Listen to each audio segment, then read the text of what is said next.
Today, we're embarking on an illuminating journey, a deep dive into the perplexing world of pimples. This isn't just another surface-level skim. We're unraveling the biological tapestry behind those frustrating bumps, dissecting the scientific mechanisms, and, most importantly, empowering you with knowledge. By the end of this comprehensive exploration, you won't just understand why pimples appear. You'll gain an authentic, scientific roadmap to navigating their unpredictable terrain. A roadmap designed to give you real control and, ultimately, a newfound confidence in your skin. Prepare to discover the hidden truths about acne that the internet often misses, insights that could genuinely transform your relationship with your complexion. The genesis of a pimple, at its core, is a remarkable, albeit sometimes unwelcome, interplay of biology. Our skin, a magnificent and resilient organ, is a bustling metropolis of cells, glands, and microscopic inhabitants. At the heart of a pimple's formation lies the pilosebaceous unit, a fascinating complex comprising a hair follicle and its associated sebaceous gland.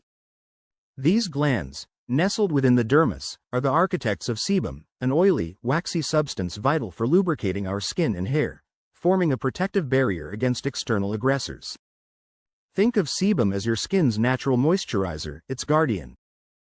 However, this natural brilliance can sometimes go awry.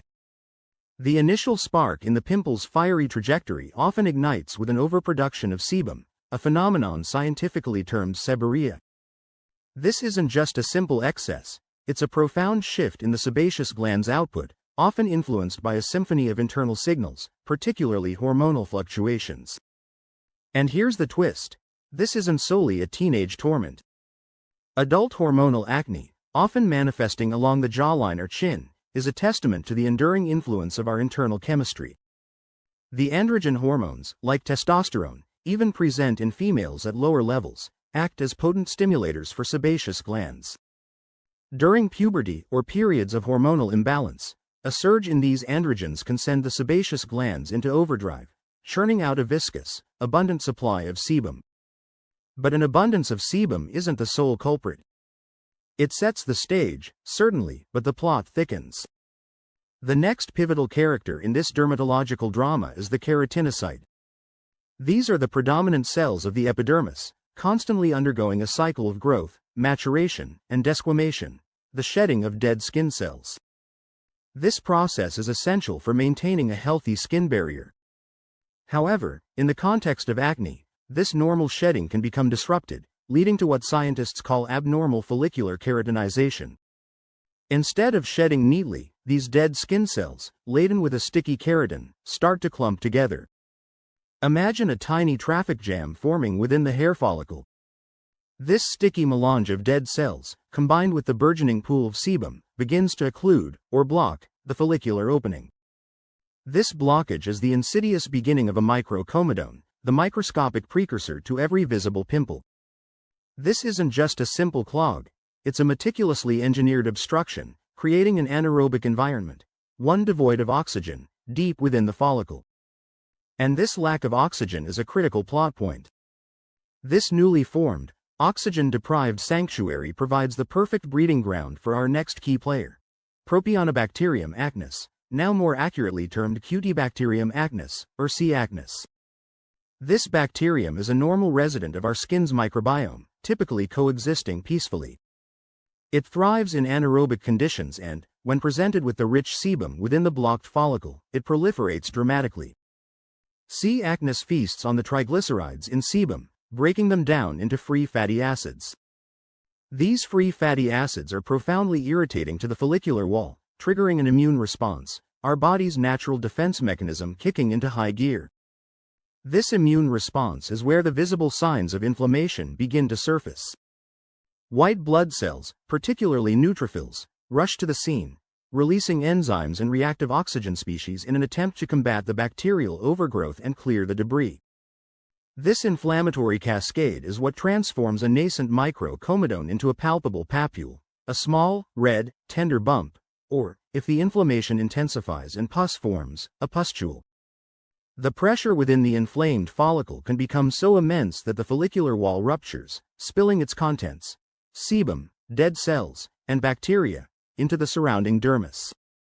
This rupture escalates the inflammatory response dramatically, leading to deeper, more painful lesions like nodules and cysts, which are often associated with scarring. Now, let's inject a fascinating twist: the role of genetics.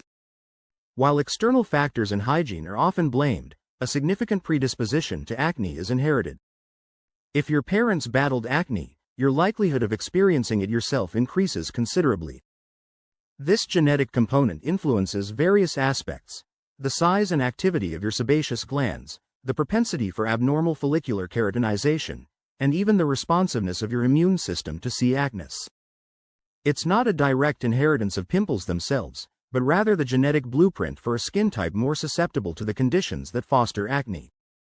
This explains why some individuals, despite rigorous skincare routines, continue to struggle, while others seem to glide through life with effortlessly clear skin. Understanding this genetic predisposition can be incredibly empowering, shifting the focus from self-blame to a more nuanced, scientific approach to management. Furthermore, consider the undeniable link between stress and acne. It's not simply an old wives' tale. When we experience stress, our bodies release a cascade of hormones, including cortisol. Cortisol, in turn, can stimulate the adrenal glands to produce more androgens, those very hormones that amplify sebum production. This creates a vicious cycle. Stress causes hormonal fluctuations, which trigger more oil production, potentially leading to more breakouts, which then, predictably, cause more stress.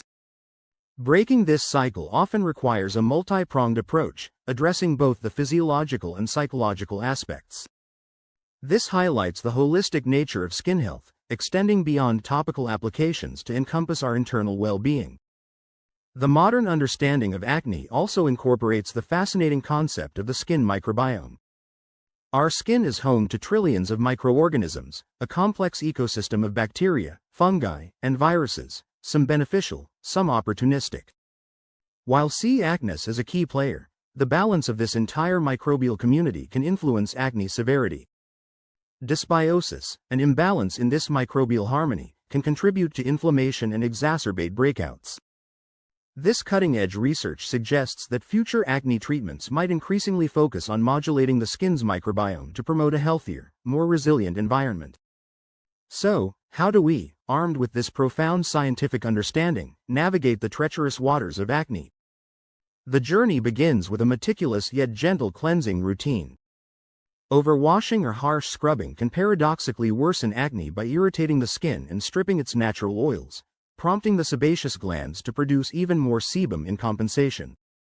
The goal is to remove excess oil, dirt, and makeup without disrupting the skin's delicate barrier. Choosing a gentle, pH-balanced cleanser is paramount. Next, consider the power of targeted topical treatments. Retinoids, derived from vitamin A, are often considered the cornerstone of acne therapy. They work by normalizing follicular keratinization, preventing those sticky dead skin cells from clumping and blocking pores.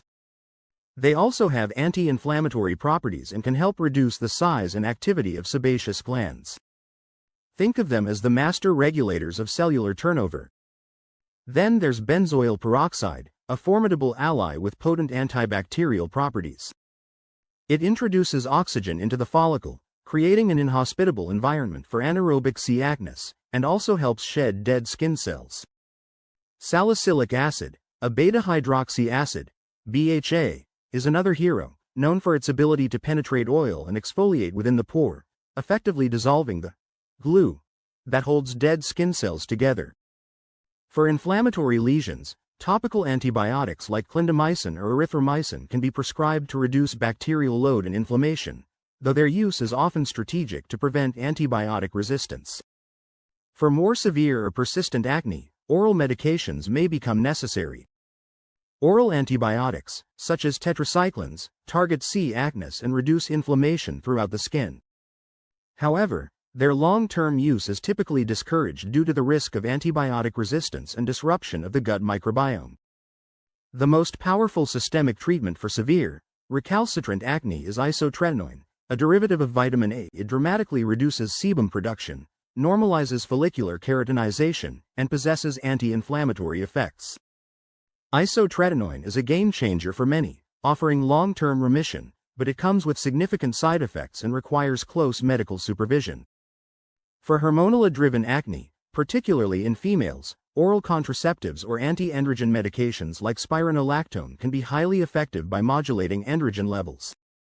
Beyond direct treatments, consider the broader lifestyle factors. Diet, while often debated, plays a role for some individuals. High glycemic index foods and dairy products have been implicated in some studies, potentially due to their influence on insulin-like growth factor 1, IGF-1, which can stimulate sebaceous glands. While not a universal trigger, a mindful approach to diet, observing personal sensitivities, can be beneficial. And finally, the oft-repeated but crucial advice: resist the urge to pick or squeeze. While tempting, manual extraction often pushes bacteria and inflammation deeper into the skin, exacerbating breakouts and significantly increasing the risk of post-inflammatory hyperpigmentation and permanent scarring. Patience and consistency with your chosen treatment regimen are paramount. The journey to clear skin is rarely a linear one. It's often a winding path with unexpected detours and occasional setbacks. But armed with this deep, scientific understanding, you are no longer a passive observer in this dermatological drama. You are an informed participant, equipped to make educated decisions, to advocate for yourself, and to partner effectively with healthcare professionals. This isn't just about clearing your skin, it's about reclaiming agency, understanding the intricate workings of your own body, and ultimately, building a foundation for lasting skin health. If you're grappling with persistent acne, don't hesitate. Seek the guidance of a board-certified dermatologist. They can provide a personalized diagnosis, identify underlying causes, and develop a tailored treatment plan based on the latest scientific evidence. Your skin deserves expert care. Remember, the true beauty of your skin lies not in its flawlessness, but in its remarkable resilience and the incredible story it tells. Embrace the journey, trust in science, and know that clarity, in all its forms, is within your reach.